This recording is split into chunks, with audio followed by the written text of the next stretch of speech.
next technique we have is what's called a knife hand. So the way we do that is the same way with pretty much all of our open hand strikes.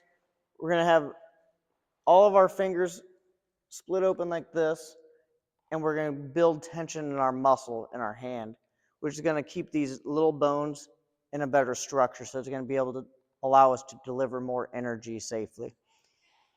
The striking portion of the knife hand is pretty similar to the other ones with the jabs, with the palm strikes.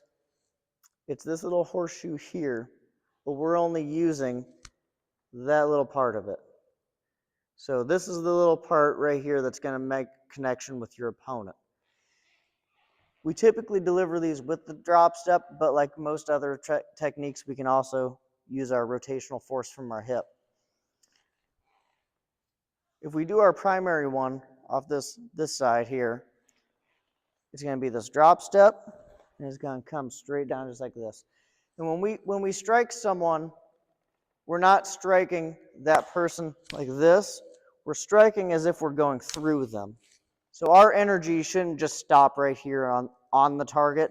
It should always be carrying through them, almost like you're walking or punching through something that's not there. So with this strike, if I got a person in front of me here, I'm not just stopping like this. I'm just like I have a knife or a sword, I'm cutting all the way through them. If you want, you can use a double knife strike off the lead hand. So you can go one strike, and then you can do another drop step and do a crossbody this way. But we're always cutting through. We're carrying that motion, that energy, through the entire person or target.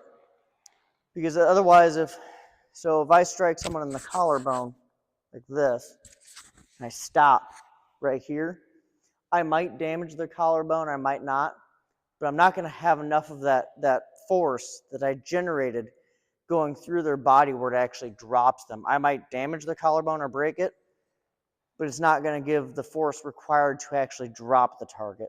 It's going to injure them, but when I do the energy like this, it's almost like I'm throwing them a little bit with that strike because I'm carrying all of my weight behind this strike. It's not just the energy driven from this knife hand.